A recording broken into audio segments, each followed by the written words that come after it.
arrested me for cherry picking data and using old data. The data was from 2015.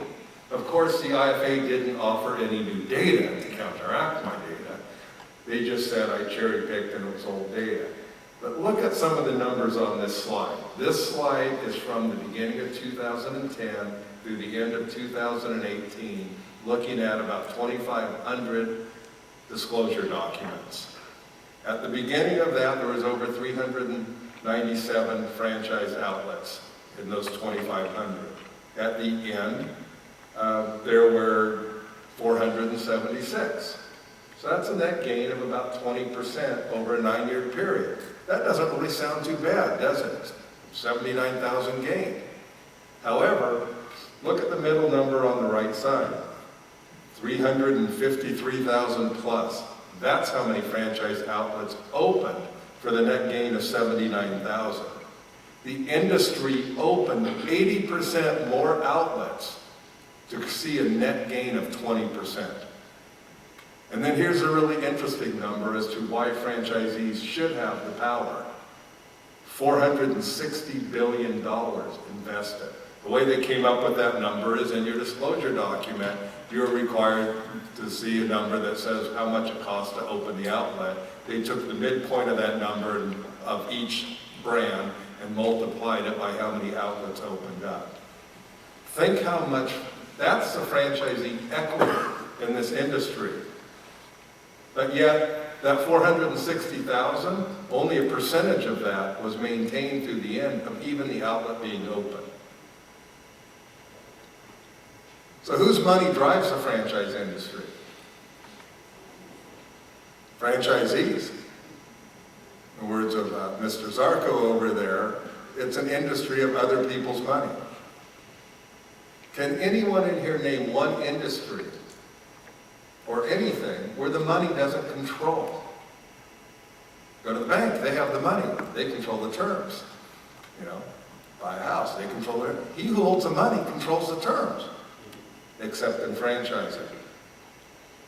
I stole this from the 7-Eleven owners group. They recently had a convention that we spoke at, and it was, franchisees are the brand, because the franchisees are the investor of the brand. They're the face of the brand out to the customers. Customers really don't see the McDonald's Corporation. They see the franchisees and the franchisees' employees. I just stole it and added an S onto the end of brand, and franchisees are the brands. So we keep talking about indentured servants, so I have to get this registered trademark, I guess. The question is, are we really friend employees? The IFA is going to love this term, by the way. Someone who invests hundreds of thousands of dollars in a franchise is treated like an employee, has absolutely no guaranteed pay, and has no rights. How many of you think you're fran employees? I was afraid of that. So what can we do about it? So let's talk politics. As Bob stated, and so some of you who were here last year, I often open up my speech with that Bug's Life clip, which the grasshoppers are the bullies. And what's hilarious about this clip is every time I have them start it and I come up on stage and I look out at the audience and they have this blank look like, what the hell is going on? And it's funny to sit there and watch the light bulb go on all of them, because it basically, the story is, we outnumber them 100 to 1, and if we franchisees ever figure that out, there goes their way of life. And again, it's not necessarily a battle, but think about that. If us franchisees ever figure that out, there goes their way of life. And the way to use that numbers is politically. So I got a question. How many, raise a hand, how many of you know who your congressman or congresswoman is? Oh, that's pretty good. At least half. So everybody's got their phone in front of you, don't you? Go in and type in house.gov right now. Pull out your phones. Come on.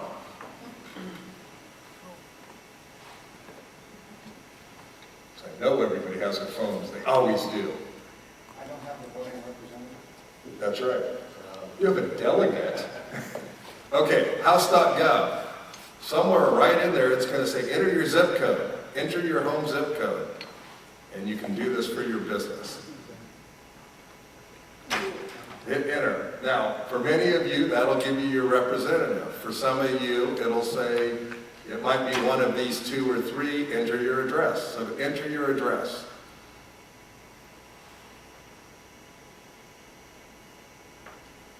And when that comes up, take a screenshot of that.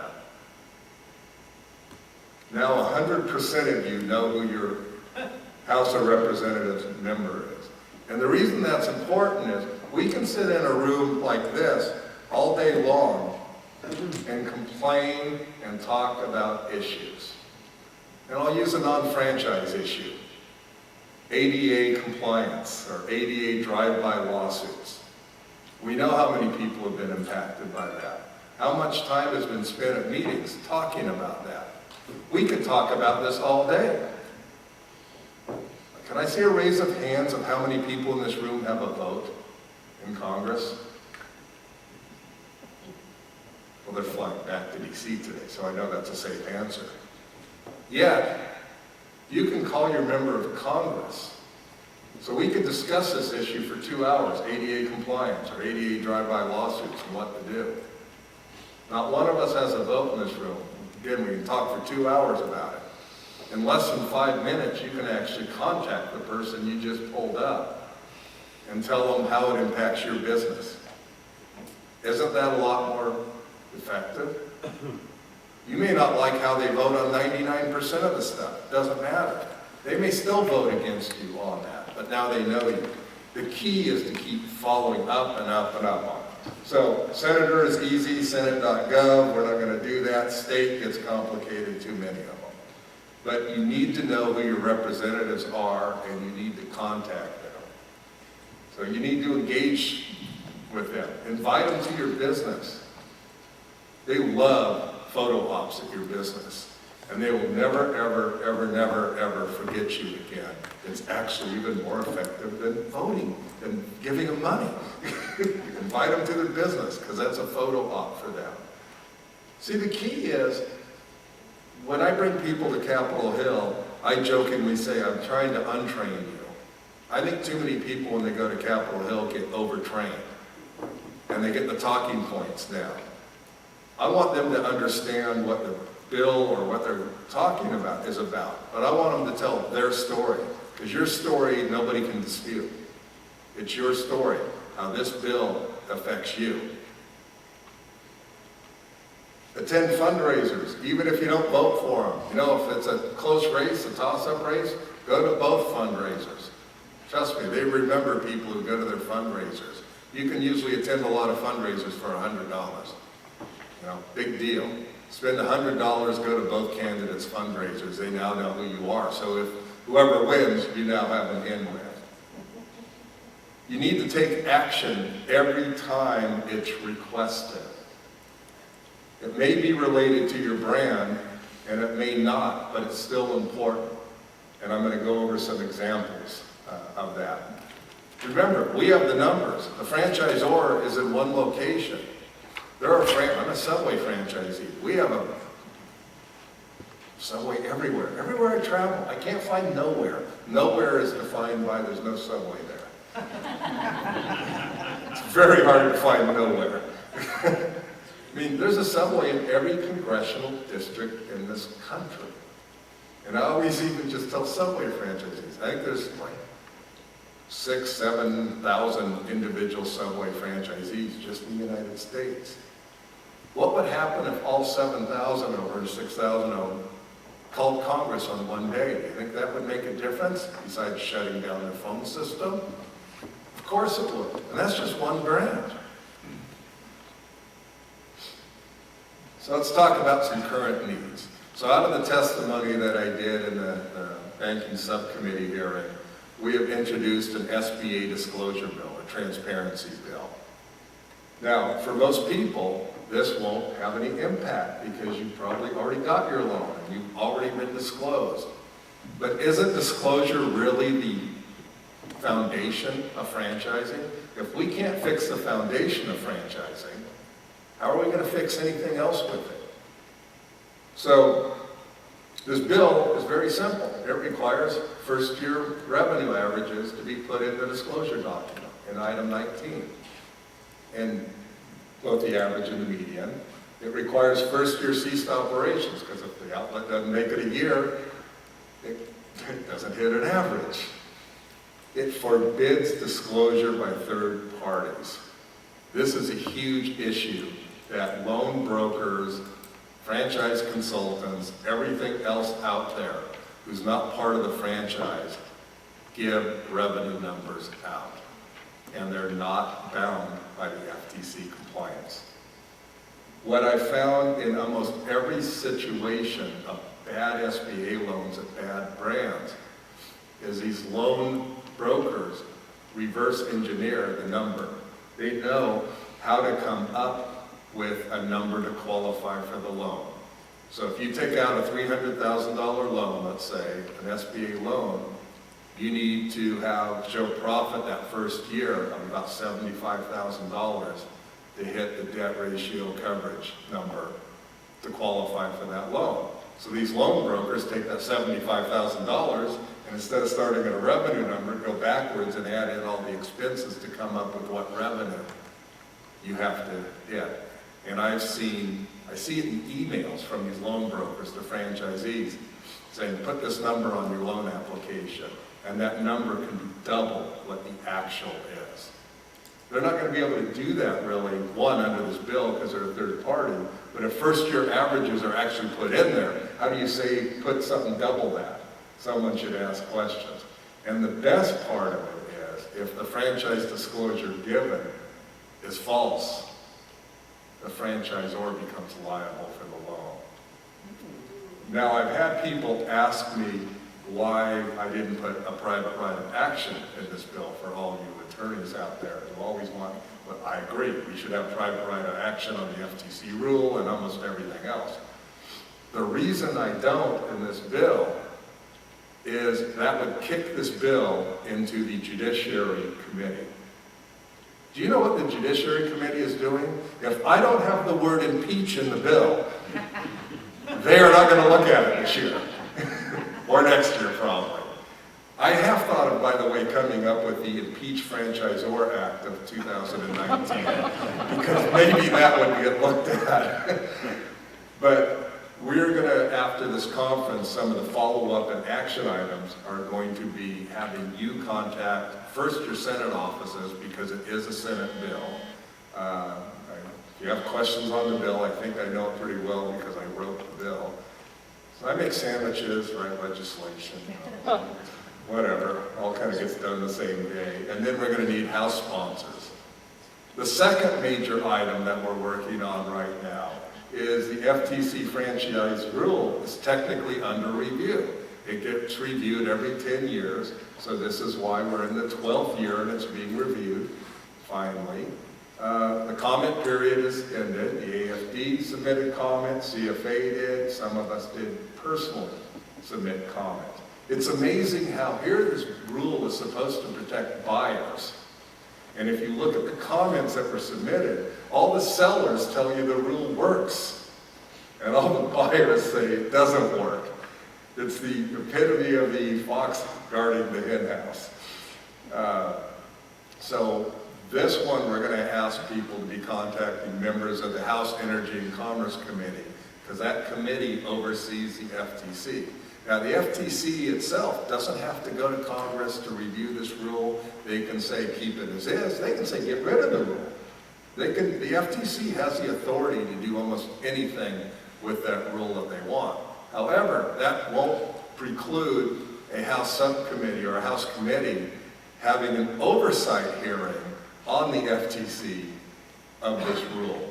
And that's the goal. In fact, I got confirmation this morning. I'm meeting with senior staff on that committee in about 10 days to discuss that. And we have Palone out of New Jersey as the chair of that committee, and I have some buddies in New Jersey who are close to him and contribute heavily to him. The final thing on legislation kind of is we will be targeting quite a few states. I think I have commitments of about 6 states with some level of franchise relations or some kind of franchisee protection laws this next year. Some of them are going to be fairly simple updating. Some of them are going to be more widespread. My goal is to get 10. But if you get something in your state, you really need to engage the franchisees, because you know the opposition is going to get people to fight it. How we get franchisees to fight fair franchising legislation is beyond me. But they listen to their franchisor and believe it. I mean, you know, the IFA got mentioned multiple times. I mean, one thing you've got to be sure in this legislative stuff is you read it and you look at it. One difference between what I do and what the IFA always does is I'll always send a copy of the legislation to it. The IFA does not want you to read the legislation. They want to tell you their opinion of that legislation.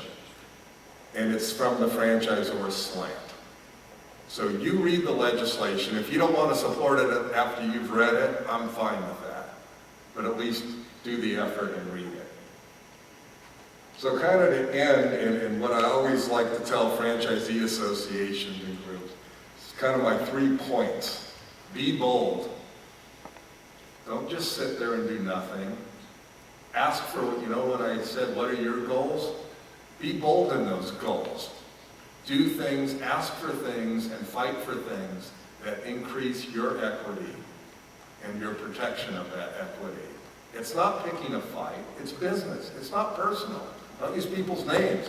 Just stick to business things.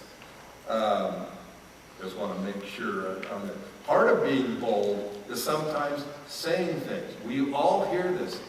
Don't let it get in the press. It'll hurt the brand. Bold. How many people haven't gone into a 7-Eleven because they have lawsuits going on right now? I mean, if you publicly say your product sucks, that'll hurt the brand. If you publicly, it usually gets picked up in the trade type stuff, or having a fight with your franchisor. I'm not saying go do it and seek it out, but don't be afraid to speak out. It'll hurt the brand as franchisor code for shut up and do what we want you to do. Right? Your best leverage against a franchisor, by the way, is hurting their sale of new franchises. If you have to use leverage, that's the best leverage. Because on a lot of bad brands, the way the franchisors keep making their model sustainable, and I'll throw out one that I've been arguing with for a while, Dickies. They keep selling as many franchises as close, you know, about 70 to 100 a year that close, which means those 70 to 100 franchisees have lost their investment, but the company keeps backfilling it with new franchises by selling new franchises. You want to get your franchisor to the table, the quickest way is to hurt their sales. When they can't sell franchises, now they've got to make your business sustainable. Second thing is, Can I ask a question? yeah. Our franchise agreement forbids us from saying anything bad about the franchisor. So how much can we say without being? Let Mr. Zarko answer that. He'll probably have. I have my ideas, but his might be even more colorful than mine. If it's something that is said that is defamatory without basis, you may have an issue. The law of defamation says that truth is an absolute defense. So if something is said that is true, that's documented, real numbers, things of that sort, they can say all they want about that. But what they're trying to do is prohibit you from, let's say, going on a public show or commenting to the press in a manner that will hurt the brand.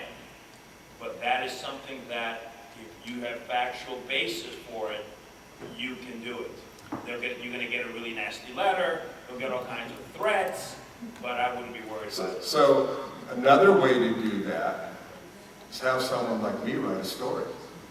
They can't touch me. How many people have heard of Burger M? Burger I am. Burger M, right? So I published a story late Monday night on Labor Day about how they seem to have franchisees who are lucky to make it 18 months. Seems to be 12 to 18 months seems to be the average lifespan of a franchisee. They, in the end of 2017, had 23 outlets. They opened up 86 in 2018 to go up to 109, and they had almost 500 franchises not sold. Those SNOs, sold not open yet, basically are a red flag. When you have 5 times the number of solds not open versus what you actually have open, it's a big red flag. It took 3 days to get the courtesy call from their lawyer. I'll call it nicely a courtesy call.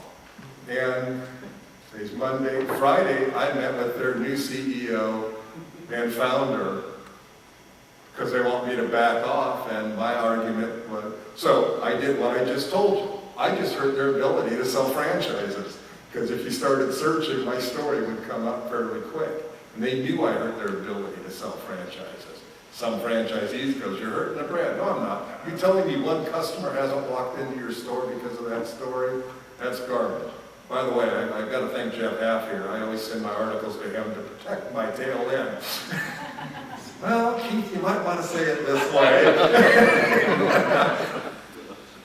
So, The difficulty is that your typical franchisee is a little bit unaware of the ramifications. I had a prospective Burger M franchisee come to me with a prospective deal to develop multiple units. When I looked into the background, I found what you found. And I called them up and I said, if you look at their failure rate, it's a gigantic red flag. Why would you go into this deal with a view, and he was going to spend a significant amount of money. Why would you do that with a franchise that has a failure rate like that? It was Burger M, obviously. He said, well, they tell, and he said, you don't think it's a good idea? I said, no. I never heard from him again. My guess is that he probably what the franchisor will say, and you'll see this in your brand, it's just a bad franchisee. That's why they closed. Quiznos had a whole lot of bad franchisees, didn't they? It's amazing. So one of the ways is, those of their franchisees were contacting me. And my agreement to meet with them was basically, we're going to come up with a process where they can form an association, and that association has a role in your decision making. Now, will it happen? I don't know. And the way I look at it, I walk out of that meeting is like, should I trust these guys? I'm not sure. But not trusting them means I can do nothing for franchisees. I have to give them the opportunity to be trusted. If they fail me, I haven't helped franchisees. The only way I can help franchisees is give them the opportunity to be trusted, and God forbid they come through. Yeah. So let's just say you write an article like that. That article will have a life of perpetuity. How do you go in and unravel that train wreck when the franchisor wants to meet with you? Well, I only had posted it on LinkedIn, so I actually pulled it off. I did pull it off. By the way, I was only getting like 3 views a day by the time I pulled it off, so I really didn't care. I pulled it off. It had achieved my goal. Right? Now, you don't think I out of the blue thought of this, right? There's a lot of people in the industry looking at articles. Franchise Times had already put in December something saying, well, they have a lot of sold not opens. But you can fix it. By the way, the greatest way to grow your brand is not by having to sell new franchisees every day. It's to have your existing ones buy new ones, or buying the new ones and expanding that way. So what about having, banding 20 franchisees together, and then have them go in on their Google My Business account and write a horrible review, all 20 reviews, and then get into a conversation out of it? Writing a review on your specific outlet or against the franchise? No, writing saying that this is probably not a franchise. If I do what I do now today, Yeah. I'll probably not buy this franchise, and have that in a review. That could put you at some risk, even though it's the truth. Just be careful with your own franchisor. Just go See, franchisors can't hurt. Mine can. They're afraid of me, but they can. But the key, yeah, I know. mean, if you had 20 franchisees, I would go to take those those franchisees, go to whatever your trade magazine is that's big in your industry, and find a journalist, have them write the article. That's what we did. Yeah. And it raised You don't have to a do lot of it. attention. You don't have to do That's it. the key. Franchisees don't have to put themselves in it. Middle item, stand united. Once you stand together, you better stand united. And final thing is protect your leaders. Your franchisor is going to tell you that your association leader is the worst franchisee in the world and deserves to be terminated and stuff. You know what? They may be the worst franchisee in the world, and you shouldn't have elected him as chair. Once you elected him as chair, you better have his tail in at all times, at all costs, period. And that's the only way to move forward. And that's my end.